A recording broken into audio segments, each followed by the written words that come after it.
Hello, everyone, and welcome to the next series on the Medical Device Innovation Series.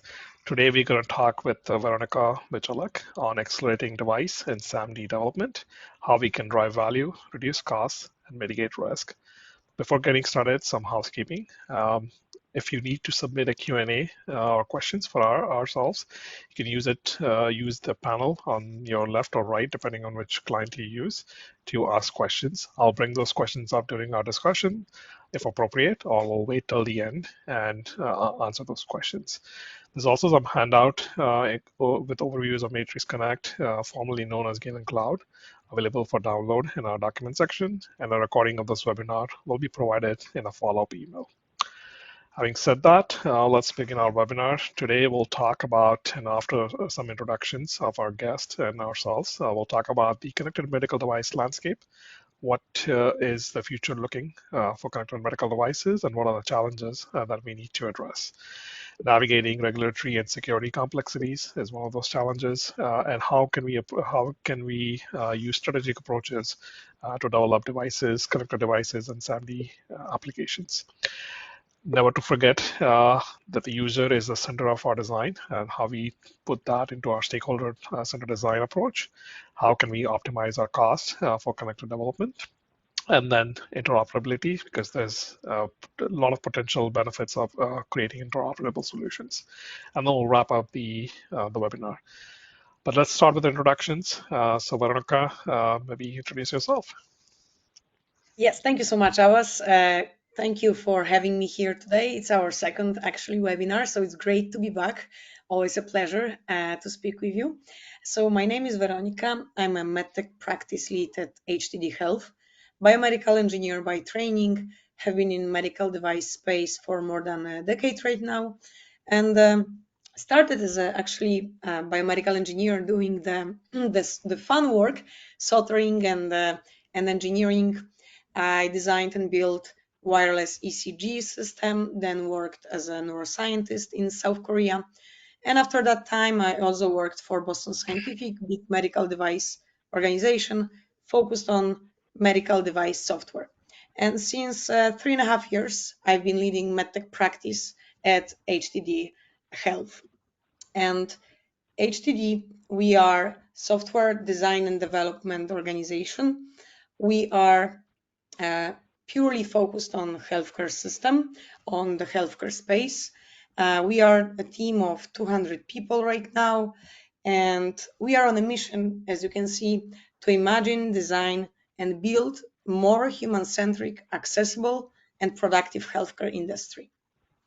As I mentioned, we are a team of 200 people, global organization based in US, headquarters in New York, also in Poland and in Argentina. We have supported so far more than 250 different clients, from startups all the way to big corporations. And we support organizations throughout the whole product lifecycle, starting from tech strategy consulting, through product discovery, product UX, UI design, then going all the way to software development and successful product market launch. Thank you for that introduction. Just a quick word on us. So you may be confused what is Matrix One, because we used to be called Galen Data. Recently, we rebranded ourselves and we combined forces with another company to be rebranded as Matrix One. So background me, my name is Abbas Dhilawala. I'm the Chief Technology Officer of Matrix One. 20 years in software experience, mostly in medical devices, expertise. My expertise is in software architecture, cloud security, data, and regulated medical device software.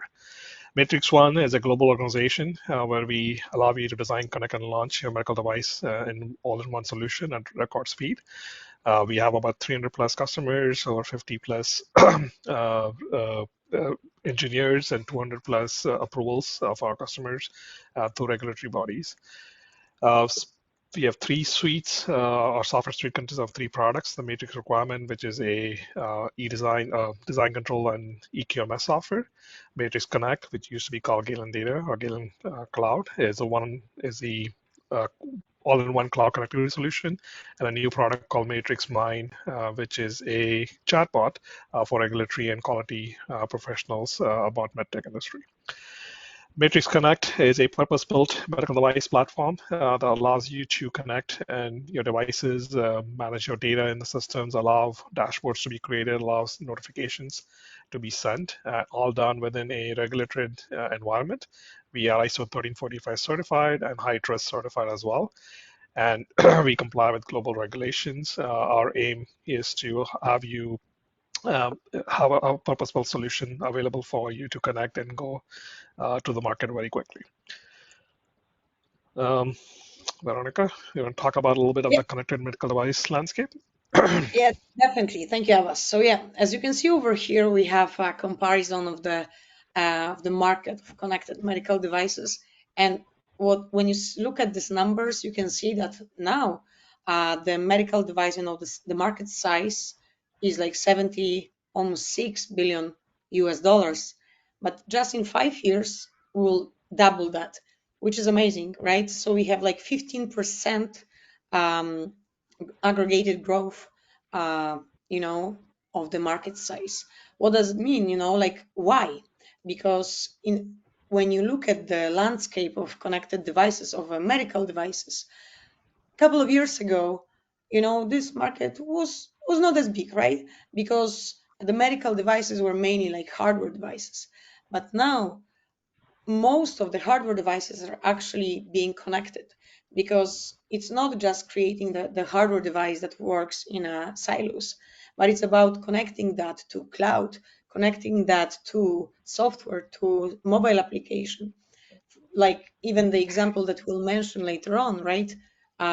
That what we build together, Abbas, as in a partnership, like a hardware device connected to mobile application and then to the cloud, which then, thanks to that, enables just better patient care. So the market is really growing very rapidly. So we should learn how to leverage that and how to prepare for such growth, because there will be lots of opportunities to support patients and to make just their lives better. So now if we go to the next slide, Oops, sorry. yes, I will talk about the agile process, because when we talk about when we talk about connected devices, very often we talk about software design and development. So let me start by sharing, some key agile principles. So what is agile? Maybe just a quick note so that everybody is aligned. Agile is a development. It's a methodology to develop medical device software, or to develop software, right? Because very often when we think about development of medical devices, we think about waterfall. And waterfall is a methodology that is like a waterfall, like waterfalls through the, cascades through the waterfall, because it's very like it we can start one phase if we finish the other, so it's very sequential. And then agile, it's more like backpacking, so you can change the route, you can adjust to the weather conditions, you can adjust to new regulations, to users feedback, etc. So it just gives you more flexibility. And here, when you look at the key principles of agile development, you see individuals and interactions are over processes and tools, customer collaboration over contract negotiation, working software over comprehensive documentation, but not like zero documentation. I will mention that in a second as well. And responding to change over following a plan, which again gives us this flexibility and agility. So now let me just explain how agile process work. So we start at HTD, and normally we start with a product vision. What is our product vision? What we want to do? We gather the requirements. So we as HTD, we gather requirements from our clients. We prioritize product backlog. And then we work in these 2-week sprints, which are called iterations. And in the beginning of every sprint, we do the sprint planning. So we plan what we want to do during this first 2 weeks of the sprint. And based on this plan, we create product backlog, which is a list of the like work items that we'll be focusing on. And then after each sprint, we have increments of work. And then we as HTD, because we are a consulting company, we present these increments to our clients during this design review. And this is not just sprint review, but design review. And the difference is that we will also have independent reviewer, so a person that does not have direct impact on the software decisions. So it can provide, another kind of pair of eyes and another opinion. And then also we have sprint retrospectives when we can discuss internally with the team or with a client what are the opportunities for improvements and to just improve the work. And then at the end of this whole cycles, after many different increments and after many different sprint iterations, we have this product deployment where we have the product ready to go and to launch. So that's just in a nutshell how this agile process work. But if just before I mentioned that, yes, here, can SaMD development be agile? Because you might think, Weronika, you just mentioned that customer interactions over documentation, but no, just zero documentation. What is very important is to actually understand how to use agile and combine this with the standards, with FDA requirements to ensure compliance and also accelerate the development. And in a second, I will share how to approach this, because agile doesn't say no documentation. It does say let's focus on the documentation that is important. And if we work well, we can actually combine development together with documentation. So how can we actually merge agile development and FDA requirements? So over here you can see agile process that is compliant with IEC 62304. This is a standard that everybody that develops software as a medical device should follow. So on the left-hand side, you can see these different points, which talks about requirements, how to develop software. These are different requirements that we should follow. So then, if you look at this, you can see, let's start with like a big product. So for each product, when we start specific project, we start with development planning. So we plan what we want to do, how long will it take, what are the features, what are the team members, and then we gather requirements, right? So we analyze them, we talk with our clients. We as HTD, I just shared that, but it's also for you, for the audience, when you develop software as a medical device. You talk with your stakeholders, internal, external, to define the requirements and to define this product backlog. And then based on the requirements, you create architecture design, infrastructure, and the whole, technical decisions. So this is for big, this is, let's say, big box for the product. And then each product consists of different releases. As we mentioned, we have different iterations during this agile development. So then for each release, we also have to create a plan. So this is again this 5.1 point. And then for each release, we also should have like integrate different increments and then test them. And then test the whole system and then release. So again, you can see this 3 points. So if we go, even like lower to the lower, because again, we started from the very top. If you go lower for like each iterations, we also need to plan, as we mentioned, before on this graph, before each iteration, before each sprint, we should create a plan. So again, these are the points. And for each iteration, we should test, and we should test each iteration and integrate different units. So now if we go into like really low, let's say, we will have here user stories. And the user stories are part of here you can see that we create like multiple stories during the sprint, and then each story has almost all of these points, as you can see, because we have to create in each story, we have to create like requirements analysis, we have to add there also like the architecture design.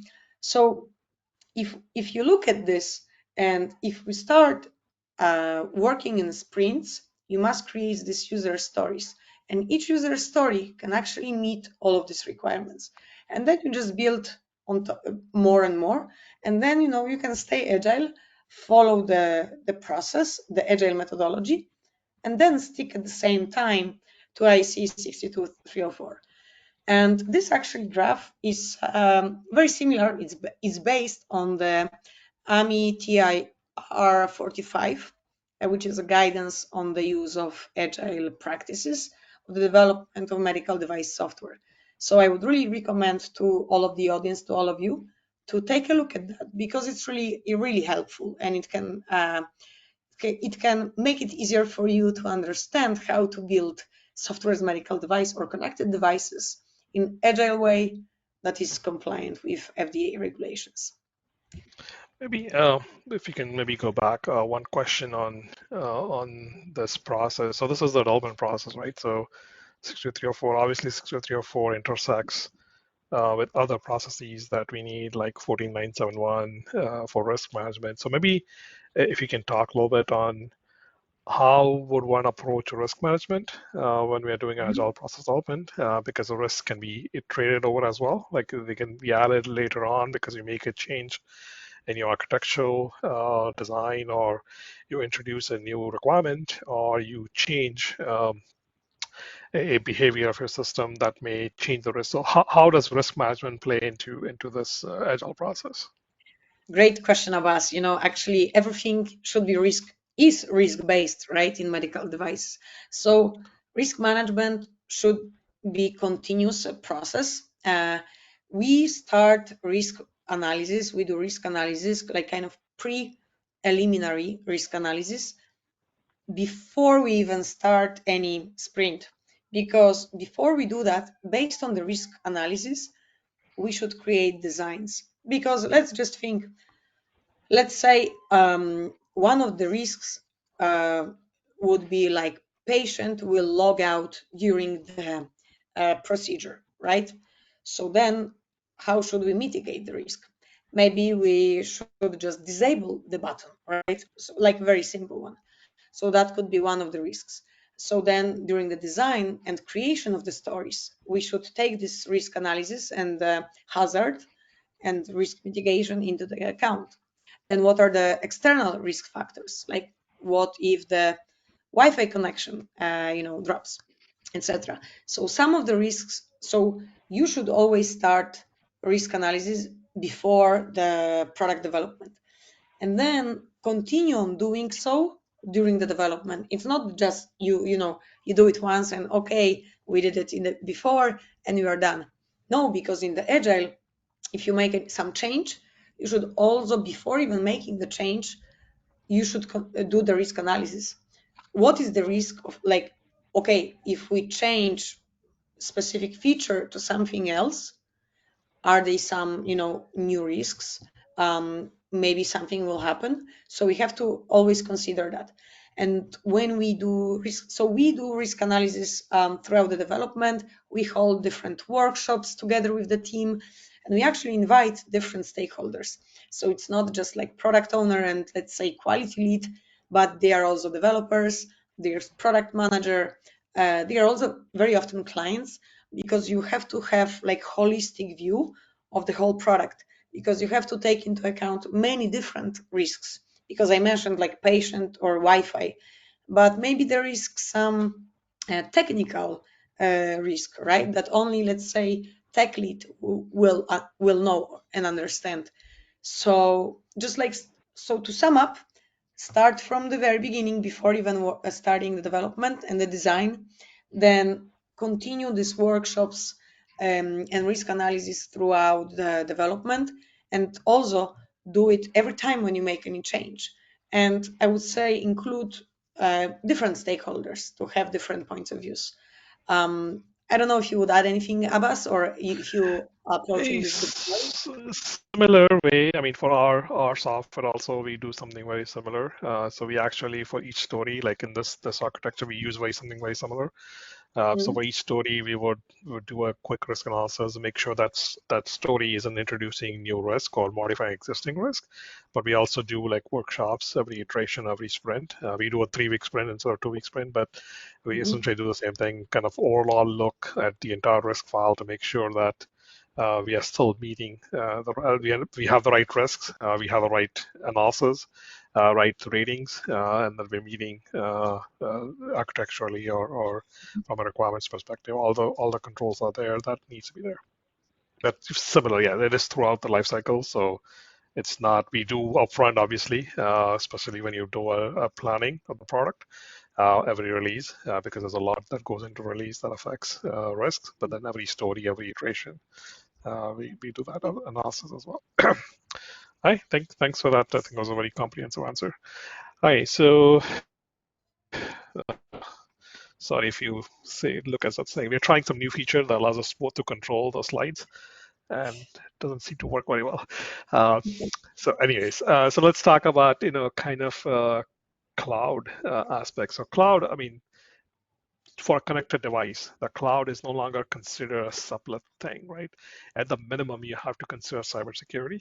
If you look at both FDA guidance or European guidance, you see that cybersecurity is now required for everything. And so if you have the cloud infrastructure, you at least have to get some aspect of it within your regulatory kind of oversight. And depending on what you do in the cloud, you may have the entire cloud infrastructure part of your regulatory framework. That means building everything under quality management systems. So hopefully under ISO 13485, since it's required in Europe under MDR, it's now harmonized with FDA. Or will be shortly harmonized with the FDA's QSRs. So you need to kind of make sure that you do that, but also information security. So basic stuff, you're going to keep information about patient, about clinicians, about users, their health. You need to have the right set of security controls that must protect sensitive patient data and maintain system integrity, availability to make sure that the cloud is available, so that you have the right, so that if something needs to be happen, that there's availability there, and then you're not down for a long period of time. A lot of design controls, just like for any medical device software. Maybe not all of that, but you need a lot of design controls, verification, validation happening in the cloud as well. Data protection, as I mentioned, end-to-end encryption, for example. So this is what you see on the screen is like a very, very high level view of what a cloud infrastructure security architecture will look like. So encryption for data, both in transit and at rest, which means when you store data on the disk or wherever you're storing it, it needs to be encrypted. When it's moving between external systems and your system needs to be encrypted. When it moves between internal components of your system, it needs to be encrypted well. So encryption, essentially, anytime data moves somewhere or gets stored somewhere, it needs to be encrypted. Role-based access management, very important to have the right access level so that we use the least privilege principle. Essentially, you don't want to give any more rights than necessary to a particular role or particular user. So you need to understand how to set that up within whatever architecture framework you're going to use. Audit trails, so you keep logs of what is happening that are immutable so that nobody can go change them after the fact. And that allows you to do both the security monitoring, so you can kind of look at what's happening and you can look at the logs and kind of get an idea of the user of the system. And if there's any kind of deviation from the normal use, you can be alerted. But also important from a regulatory evidence, something has to happen, that there's an incident, you need to use those logs to understand what happened. Right? So that kind of immutable logging is absolutely necessary. Updates. So when you run a cloud infrastructure, you got to keep them updated, which means apply the right patches, monitor for cybersecurity, do periodic testing to ensure that your controls are effective. So that'll be vulnerability scanning, that'll be penetration testing, whatever that is. You got to constantly do that. And then your operational environment also needs to prevent or try to prevent at least most attacks. So One that's shown here, for example, is DDoS. So this is distributed denial of service, which means somebody's flooding your system with lots of fake information or fake requests, and then legitimate requests aren't going through because your servers are busy trying to serve something it shouldn't be serving. So a lot of those kind of things need to be there because it affects availability. Firewalls, and when I say firewall, not just having a firewall and then having a rule that says let everybody in. Yes, real firewalls with real request filtering, client whitelisting or blacklisting, depending on how you take it. All that is very important to build into the architecture of a cloud system.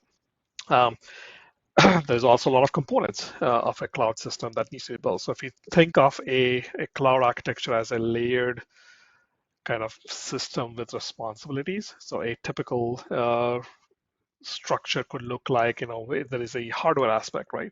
So there is, the the servers themselves, the actual hardware, the switches, the internet, the power, all that kind of stuff, the locations, because you have a lot of data privacy data requirements that require you to be localized in a certain country. So all that kind of global infrastructure, the compute, the storage, database, networking, all that kind of stuff, and then the management aspect. So that's kind of the basic infrastructure management piece to a cloud architecture.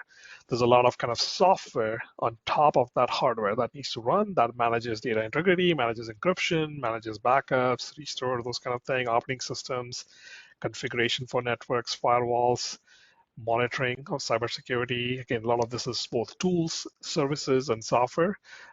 Access control, that needs to be part of that. Management of your entities, so your management of your clinics, your users, your patients, your, whatever the entities you have.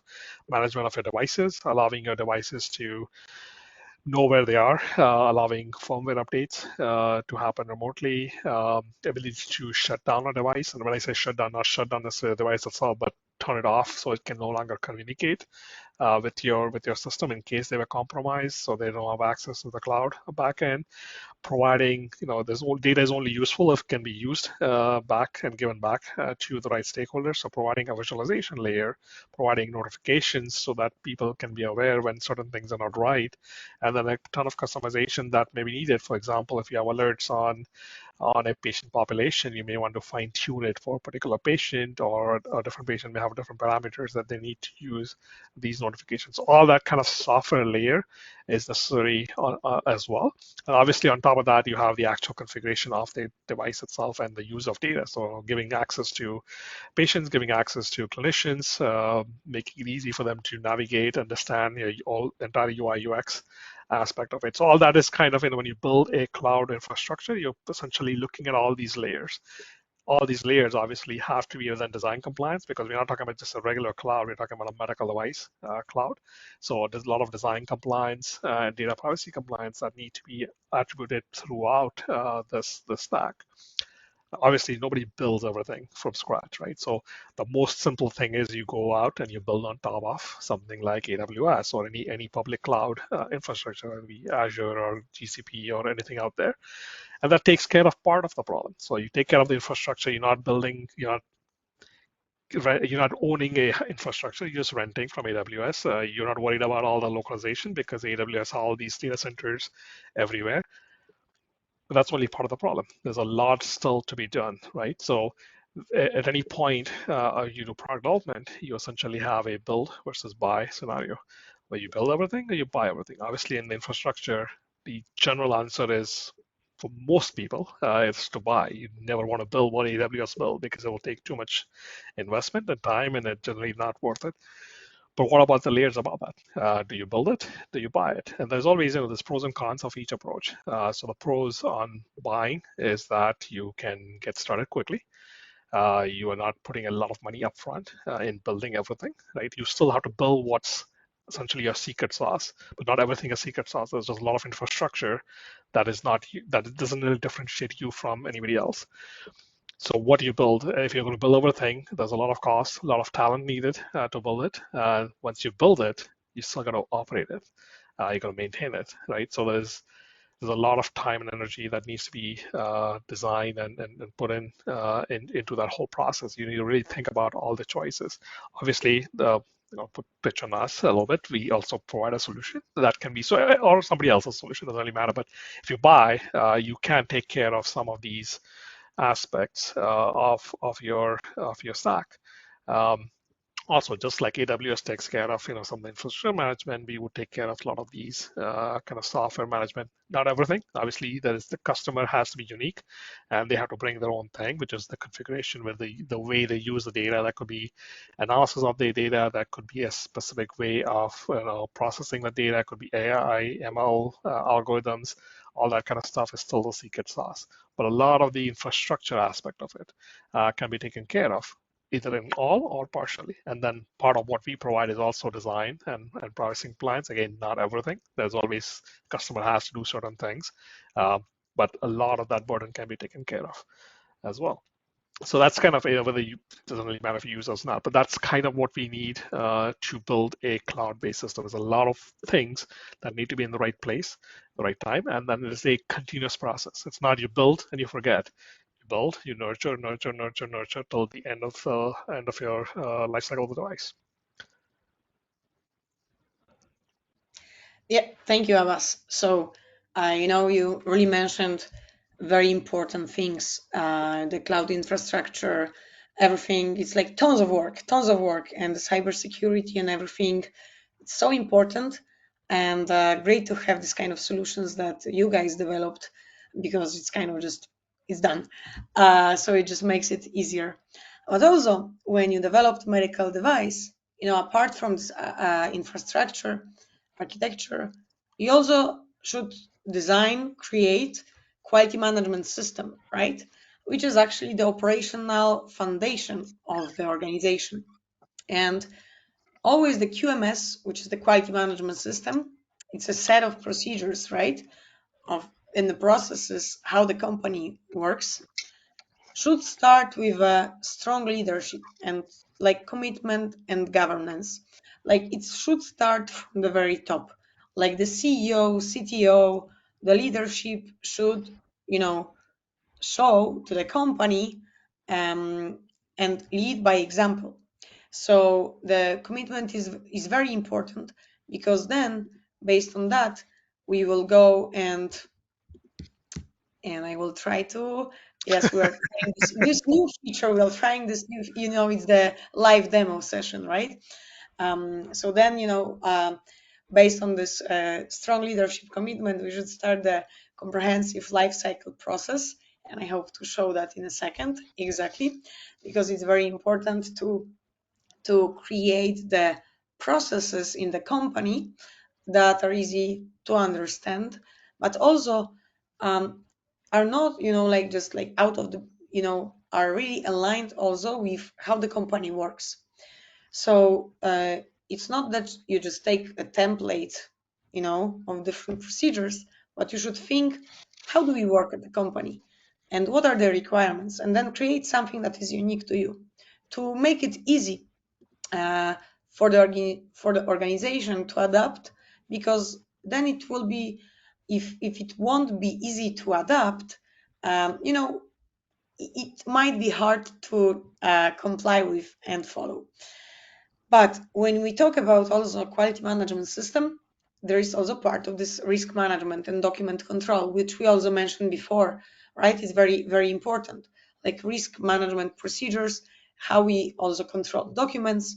And then once your organization grow, you also should think about, okay, what should be improved. So continuous improvement is also very important when we think about QMS. So, the good, well-designed QMS, it's uh, it's a competitive advantage for the organization. And why? Because it gives you consistent quality. It's, as you can see over here, ensures reliable and repeatable outcomes. How? Because everybody knows what to do and how to do it. So it's like we are following processes. So we are not thinking about each and every project, from scratch, what should we do? But we know the processes, and then we just adapt it, adjust to specific situation. And then reduced inefficiencies, because again, if we know what to do and how to do it, we just do it faster. Competitive, it's just your competitive edge because you are prepared for a new thing, for a new project, and the team just works well. And just as I mentioned, natural compliance. If you create this QMS in a way that is easy to understand and it's aligned with your internal processes, it will be just natural compliance. Your company will work following the processes and will meet the compliance, which is truly important, especially in our field, in medical device space.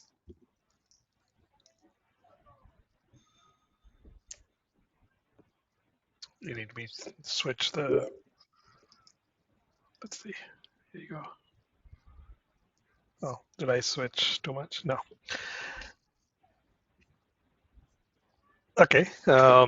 So I'll skip your slide, right? One of the aspect of strategic development approach is to make sure your cloud is also aligned. You pick the right strategy for your cloud development as well. So one of them is regulatory alignment, right? Is your cloud, what part of your cloud is going to be part of your medical device file, essentially? What needs to be submitted to the regulatory authorities, what is outside of that purview?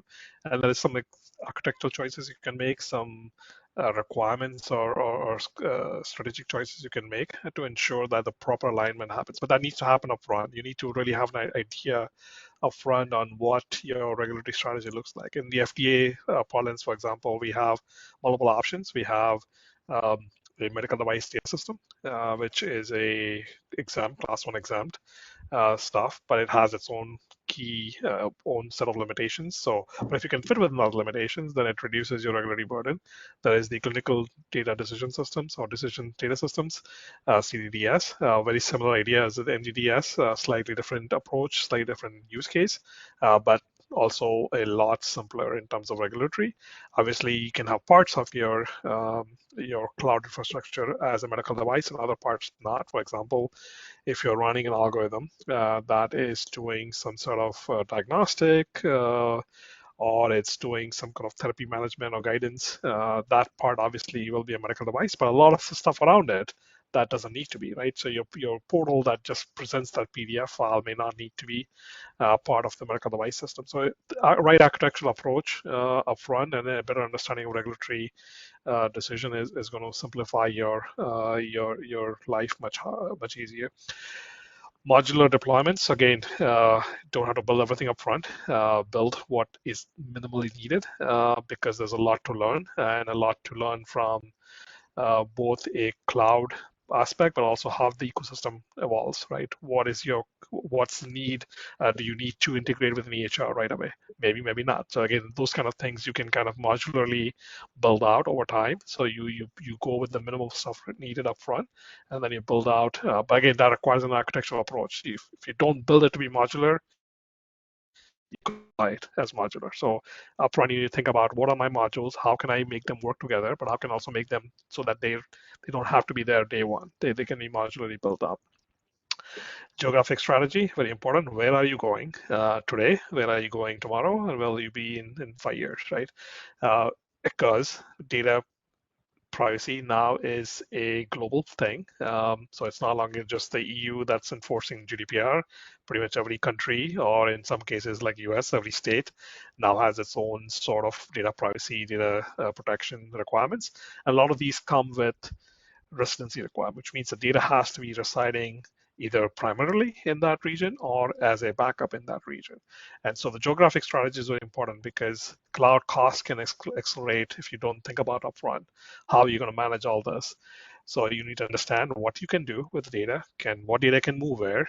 It also has an impact on how are you doing support, right? So if you support people in the US, and if there is a health information that's being stored in the Europe, how do you access that? What are the exceptions? How secure you need to have that so that there is the right privacy and security controls there.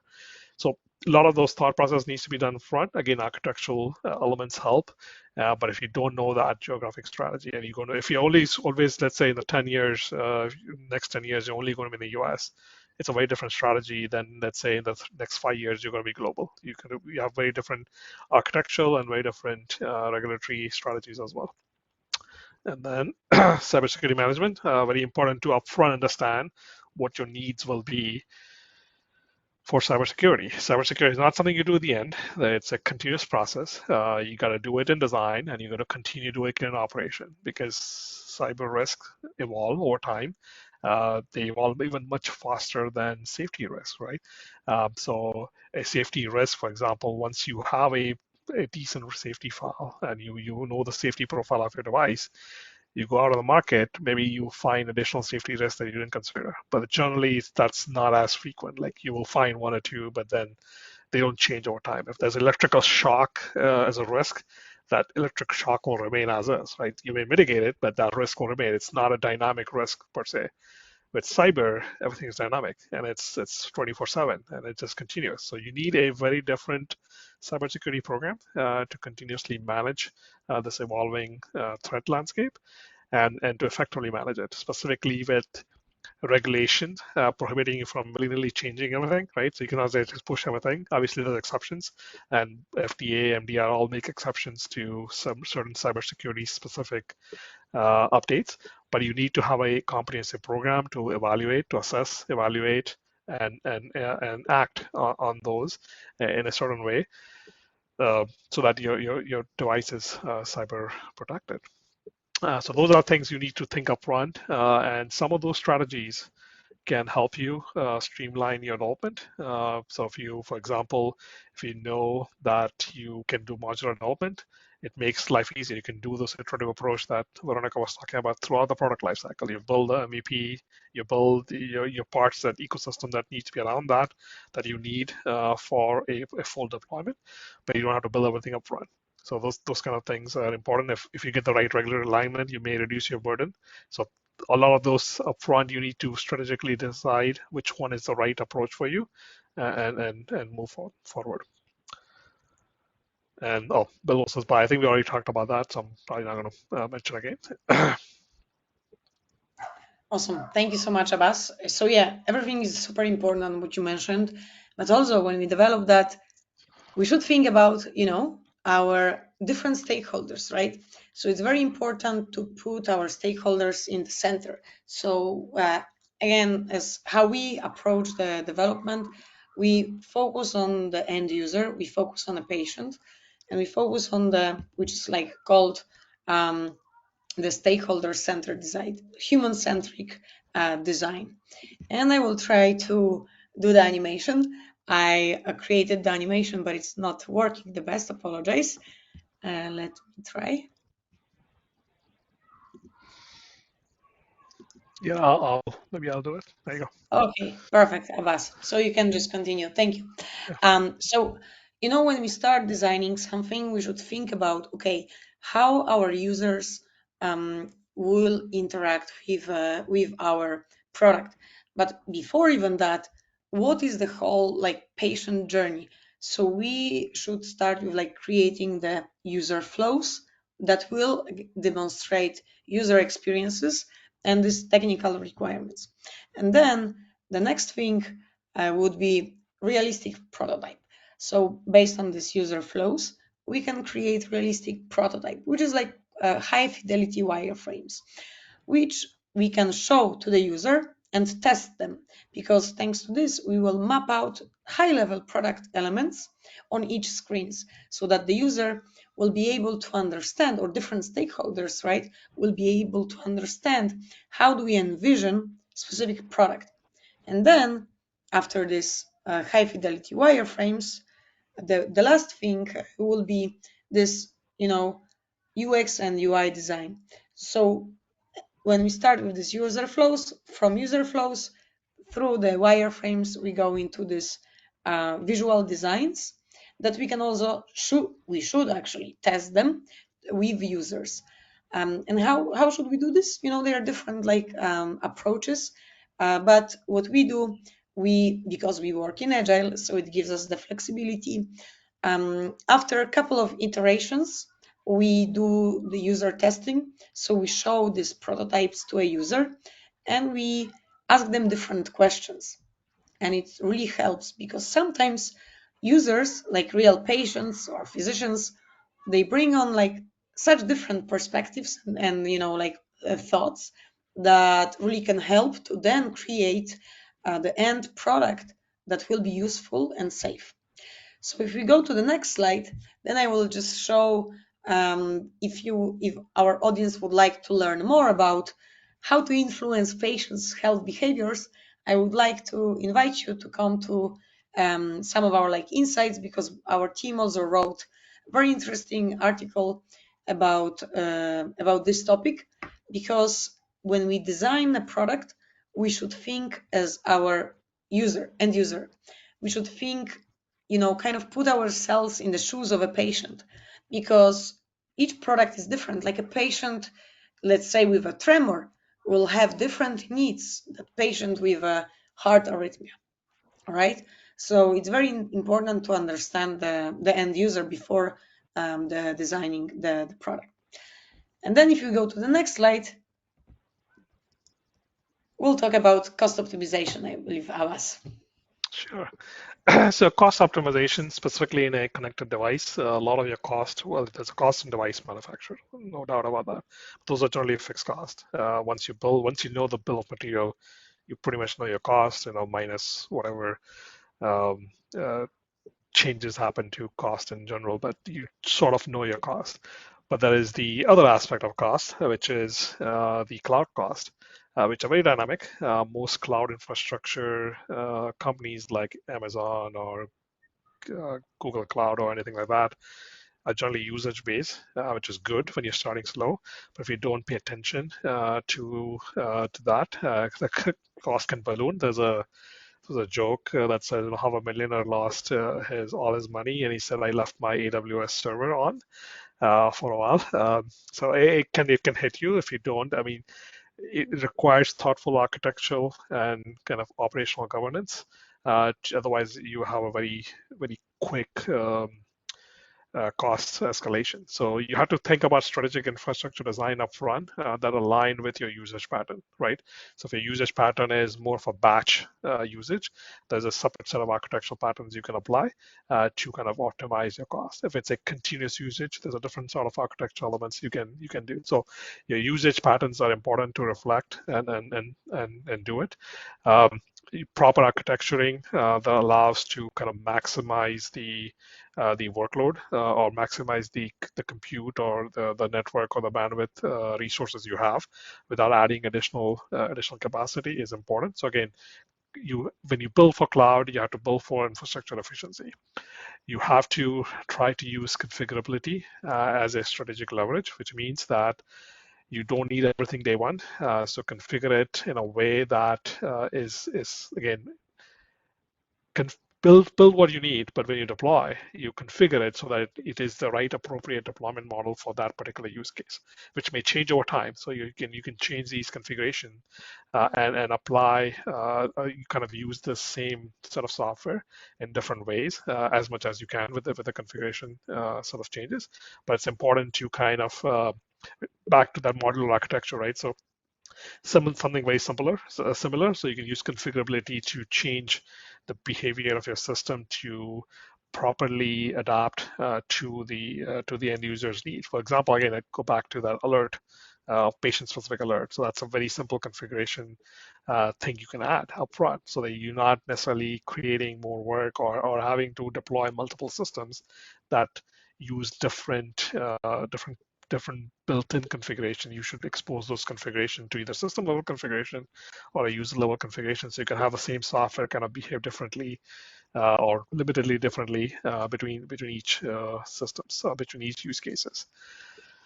Proactive risk management.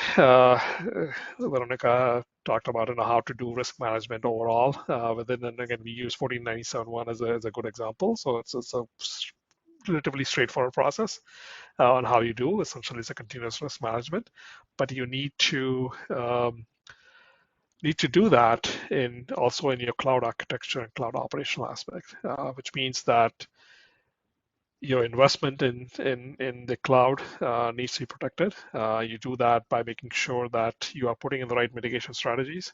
The number one thing is that a reputation, organizational reputation. So if you have an incident, it can affect your organizational reputation, and you need to make sure that you are prepared for that. That means, a lot of risk mitigation up front, but also a lot of mitigation after the fact. Oops, sorry. That was it for me. Oh, that was it for cost optimization. So another thing we want to talk about is how to use interoperability. Um, do you build that, and why would you build that? Interoperability basically means, you have your device, you have your cloud, but health systems work differently, right? Most of them work around a EMR system or a laboratory information system if it's a lab environment. That's their kind of bread and butter. That's their control plane. That's a data plane. That's where they live. Um, there is aspects of your system that may want to interoperate with these systems, or interoperate with additional other devices as well. So interoperability basically means a way to ability, a technical ability to exchange information bidirectionally or single directionally. But do you use interoperability as a strategic advantage?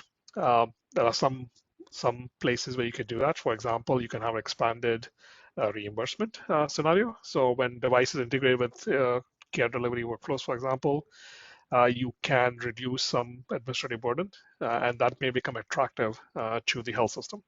That may improve your sales, but also may be able to get you into a different reimbursement level. So that's one ways. Value-based care alignment, right? So when you have value-based care, generally you have to figure out what the value is of your device in the care workflow. And that could include giving the right information to the right person, actionable information. If you can save, let's say, a couple of days of a patient in a hospital, that's a huge operating saving from a hospital system or from a health system. And if you can take part of that saving as your revenue, obviously that helps as well. But you got to prove that. You prove that your systems, your software or devices are the reason that's doable. And to do that, you have to have the right data. You have to have to not only integrate your device data, but also the outcome data, which generally lies inside a health system's EMR. And so you're going to marry those two and kind of have the right actionable information. And then positioning. You can have tiered pricing, for example, saying this is my connected device, this is my connected device that integrates with your ecosystem. And a lot of time you can get additional revenue out of the integration aspect of it. And then user experience aspect as well. So information where the clinician needed, if you make the clinician go to a different portal, there's going to be some friction. There's going to be resistance. It's like, why do I need to go? Because they work with 20 devices, which means there'll be 20 portals in a day. So if you can reduce that friction, provide them the right information at the right place, again, your product becomes more attractive to that. There's also information in the EMR that can be leveraged as your solution, right? So if you can get, let's say, patient's history or medicine, their allergies, or whatever the history they want, and use that history to provide a better, let's say you have a diagnostic or you have a therapy assistant. A lot of that history can be useful in your own software to be able to do that. So that again really kind of gives you a better value in your software as well. And then um, future proofing. So if again you can do modular architecture, so you start with just the connected device and the cloud, then you add additional modules. You can work with different systems, different EMR systems, different alliance systems, or third-party systems. You can kind of work with a strategy that allows you to evolve as the needs change, right? So if you're going health system, there may be one need today, maybe 5 years later there'll be a different need. Or if you go in a different market, health system evolves too. They may come with different modules or different parameters of how they want to manage data. You may also, our healthcare system overall evolves, right? So today we are still a health center specific ecosystem, but overall it changes. There's more at-home care, there may be more care that is in not traditional point of care facilities. to evolve and address that, you want to make sure that you have a modular architecture that is interoperable within different environments. So that's kind of our pitch today. So in conclusion, I just want to wrap it up. We want to embrace compliant agile development. Agile development doesn't have to be just willy-nilly, sling code, throw it out the software. No, it can be compliant. It can be compliant within a medical device system. A lot of ability to kind of develop seamlessly into treatment, seamlessly into compliance, and not make compliance a separate activity. Oops. Uh, Human-centric design, very important to prioritize your stakeholder experiences. That be clinicians, be patients, be whoever your stakeholder is, and make sure that you are really delivering a product that is going to be useful and enhance the care workflow. Strategic information decision, right? Balance time to market with scalability and thoughtful build versus buy decision that you want to make for your software, for your medical device. View interoperability as a revenue driver, not just a burden that you have to do. Is how can you leverage that as a thing, and then invest in validation. That means user validation, system validation, all kinds of validation, cybersecurity validation. Invest in proper testing because that gives you enough feedback that is useful to make your product better. So that's one more thing. Sorry, I forgot. Optimize resource allocation, as I mentioned. Focus on spending, but smart spending. So just make sure that you're not using your dollars, because in a lot of cases, money isn't unlimited. You have a budget. In many cases, the budget is tight. So use it smartly. Use it in the right things. Faster to market. Reduces your time to revenue. So important to consider that. Also reduce maintenance costs. How do you make the right decisions to reduce your maintenance costs? And now it is it. So that was the end of our presentation. Open to questions. There's a question panel that you can ask questions on if you have any questions, and we'll try to address those questions as well. We are having some issues with the documentation. So as I mentioned earlier on, there is some handouts. Turns out that they're not accessible for whatever reason. We're looking into it. What we do is we'll present all these handouts. We'll send over an email following this webinar. We also have a new white paper out. That's a joint white paper between us and HTD. I will also include the link for that white paper, to download that white paper in that follow-up email.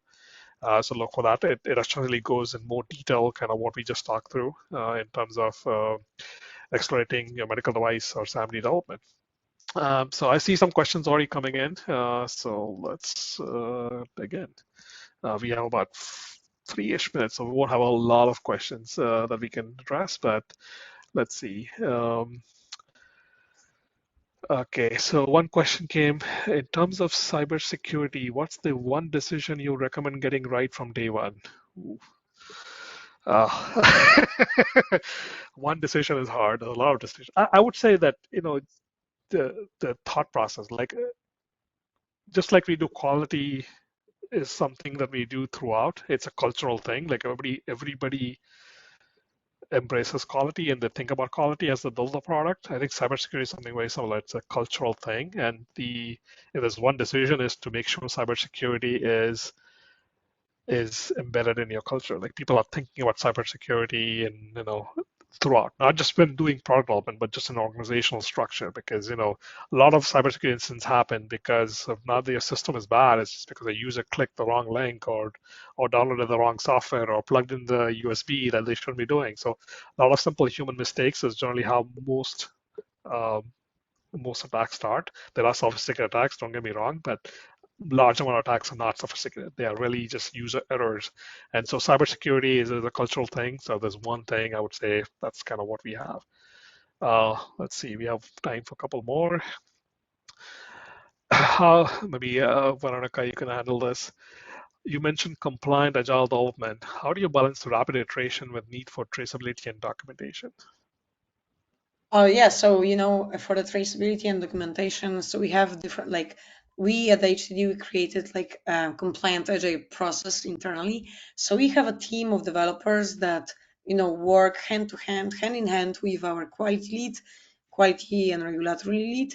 So we have like sprint, at the same time when we work on the development, our quality and regulatory lead or engineers are also working on the documentation. So that is one part. But when you have the traceability, they are different, very nice tools that can help you streamline the process. And one of them is even like Matrix Connect, right? I mean, Abbas, you also help to streamline the traceability and to ensure that we don't have to type and connect everything, trace everything manually, but we can focus on what is the most important and automate the processes. And that's what I would recommend. Think about what are the tools out there that would help you streamline the process. Hey, let's do one more. It's a lot. Let me pick randomly. Um, how early is to EHR integration if it's not part of the MVP? How far? Sorry, can you repeat? How how early should we start thinking about EHR integration if it's not part of the MVP? Oh, I would say from the beginning. You should think about Uh, it from the beginning, even though it's not part of the MVP, because it's in each interoperability also depends on like your your workflows. You should start with the workflow and understanding, what is the workflow of data, what is the data exchange, and then create kind of like a strategy of the interoperability. And then even though in the beginning you don't build that, but then you kind of have the strategy to build it in later on. And I don't know, Abbas, if you would add anything. Yeah, same thing. I think you should think about it. Obviously, having the modular architecture helps you not have to Mhm. necessarily implement everything right away. So, but you have to have an idea of, some idea of what you need in terms of interoperability because it affects everything. Affects your regulatory strategy, may affect your requirements, will affect your design. But in general, have pair that with a modular architecture approach so you can still build off on future those modules that are connectable. Hey, so that's all the time we had. We have some questions that haven't been answered. We'll reach out and answer them personally to whoever asked the question. Thank you all for joining. Thank you, Veronica. I know you've been a little under the weather, but thank you for doing this. And hopefully this was useful. And you all have a good evening, good day, depending on where you are. Hope we'll see you again on another episode of Thank you so another installment of our webinar. Thank you so much. It was a pleasure. Take care. Yeah.